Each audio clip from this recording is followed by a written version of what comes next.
guys, today in this video I'm going to talk to you about a very highly entertaining, high octane action adventure espionage thriller.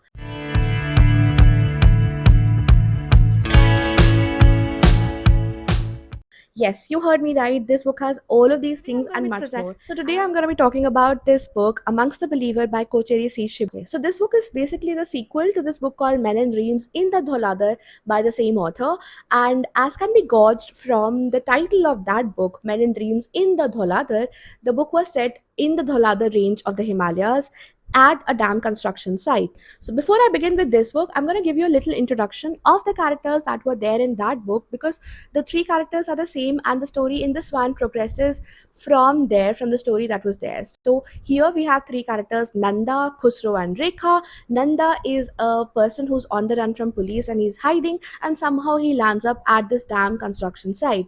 Khusro, on the other hand, is basically a person who's lost his parents and he's actually out there looking for his parents, and somehow he crosses the border over to Pakistan occupied Kashmir, and there he ends up joining a terrorist organization, a terrorist jihadi group, which is actually planning an attack on this dam construction site.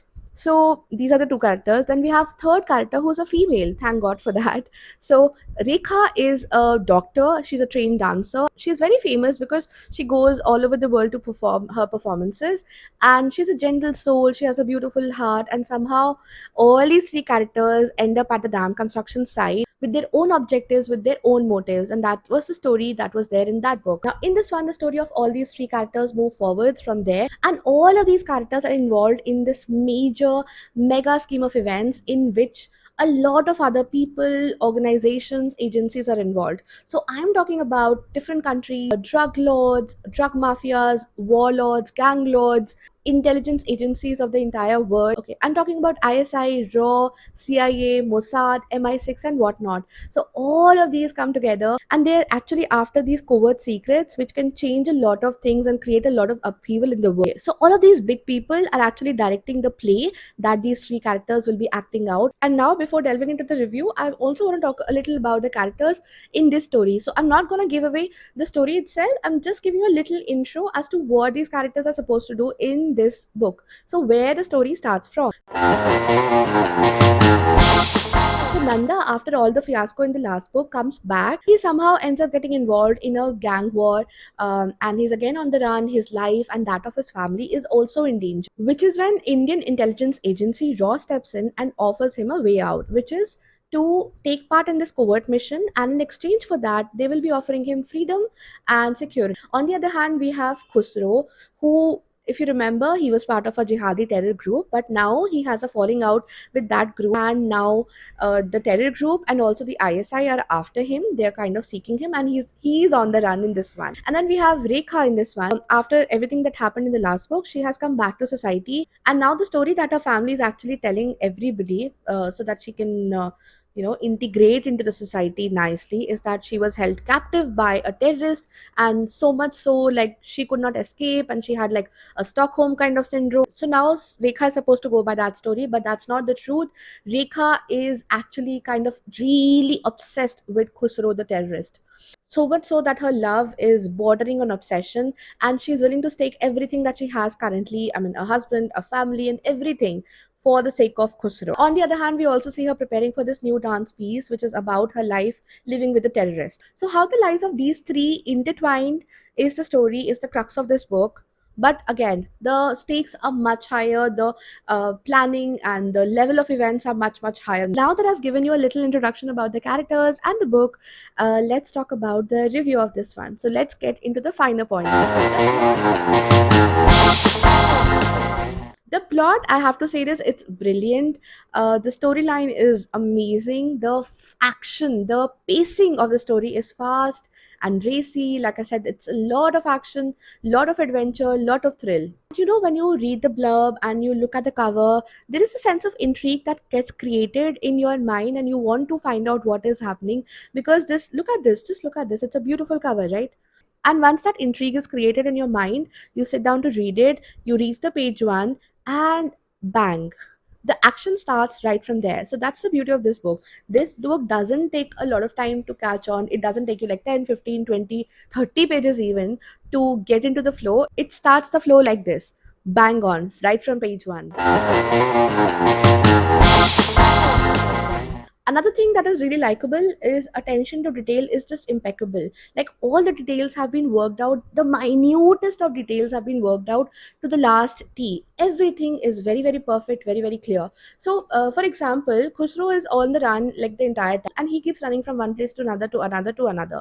Every detail, like what he's wearing, what which village he's going to, who are the people whom he meets there, what are the links of those people with somebody else. So every aspect of every single scene, every single location has been thought of really clearly and articulated just like that. And also the cultural nuances of every particular area, like every single village, have been captured very well. And because there is such a great amount of action in this one, this book would specially appeal to people who are lovers of espionage thrillers, spy thrillers, action adventure. Another thing that I loved here, and something worth mentioning here, is that the book takes inspiration and kind of weaves a lot of real world events into its story. So we have the Russia Ukraine war, we have the Mumbai terror attack, 26/11 terror attack of 2008, and we also have Taliban in Afghanistan clashing with Taliban, finally deciding to leave Afghanistan, Taliban trying to take control, and the local people there, the local rebel groups trying to fight Taliban over it. So all these things are woven nicely into the story. And like I said, there's constant action that is happening there, frequent, very frequent change of location from one place to another. So somebody is running from here to there to here to there, and they're often crossing over villages, over areas, over regions, and even borders, which can be legally and also illegally. And when the author addresses this, when especially when it comes to illegally crossing borders, the author doesn't just tell you, he actually shows you how it's done. So these details are really interesting to read, and I was reading this and I was thinking to myself, wow, this book is going to make a really good web series perhaps. And here I would like to say that people who have an interest in cultural nuances and geography and terrain would love this book, because you have all these countries that are featuring in here. From Kerala, the action used to Mumbai, New Delhi, and then we have Pakistan, Iran, Iraqis, and not just that, we have all these people also coming together. So the book has these mix of characters that come from various ethnicities. So you have, of course, Indians, and then Pakistanis, Sindhis, Balochis, Iraqis, Iranis, Syrians, Afghanis, and Talibanis. And then there were these really interesting edge of the seat kind of run and chase sequences. And many of my times my heart was like duk duk duk duk, because I'm just imagining how they're gonna run away from the people who are chasing them. Now coming to the things that I did not like. So the writing is indeed very very clever, but that also becomes a problem here. Why, I'll tell you. So there are a lot of details, yes, of course, and details are really good, but here there were like so many things that you try to wrap your mind around. So when you're reading a thriller and an entertainer like this one, you want to be able to entertain yourself, like enjoy the process. But I found that a lot of my time and energy in the reading was going to understand what is happening, because there's something happening every second page. So too much details, too many characters, too many action sequences. Like I believe there were like 50 different characters. I haven't counted, like I'm taking a wild estimate here. So there were 50 different characters, and every character has like one page, because every village that he goes to, he finds a new character, he talks to them, and that character need not be named. You give me three main characters which are here already. In addition to that, you give me like five six additional characters, and that's about it. You need not tell me the backstory or the little bit of information about the headman of that village, what he did, what how was he connected. We don't need to do that. Again, a lot of processing of information, which leads to your energy is being diverted in not so entertaining stuff. Again, at the same time, I do believe that this kind of content will do really well in a long format content like web series, or say a duology or trilogy, not a duology, perhaps a trilogy. So that will be much much better. One thing that I found glaringly missing was passion, emotion, drama. Like I am the last person who says this. I'm often the advocate for something else. I often tell my authors and my readers that I don't look for everything packed into a certain book. Like a book need not have drama also, thriller also, mystery also, entertainment also, romance also, and then comedy also. But here drama was like very much missing. So I wanted to understand the characters really well. I wanted to understand their point of views. I wanted to understand the reasons of them doing things that they were doing, the actions they were taking. And if these were given also, they were not very relatable.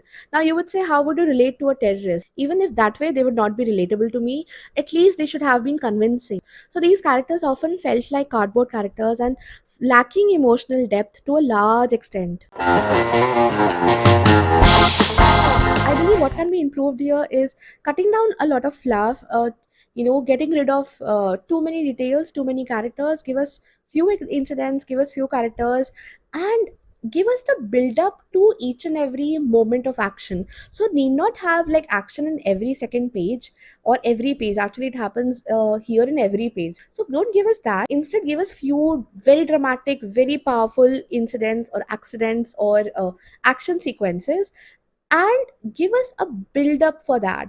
So when the build up comes, the sense of anticipation comes in and the sense of intrigue also happens. You are getting invested in the safety and security of the character, and that anticipation is really the main point. 90% of the job is done by that anticipation, by that build up, and then boom, the action comes. So yeah, these aspects were lacking, but overall I enjoyed the book. I enjoyed a lot of things in it. I mean, if you're a lover of espionage thrillers, if you like really good details, if you are an intelligent, really intelligent reader and who loves action, adventure, espionage thrillers, then do give this book a read. Come back and tell me what were your thoughts about it, what exactly you thought when you were reading this book. Please let me know in the comments below. And I will be regular from now on, so stay tuned to this channel. I'm gonna be back very, very soon.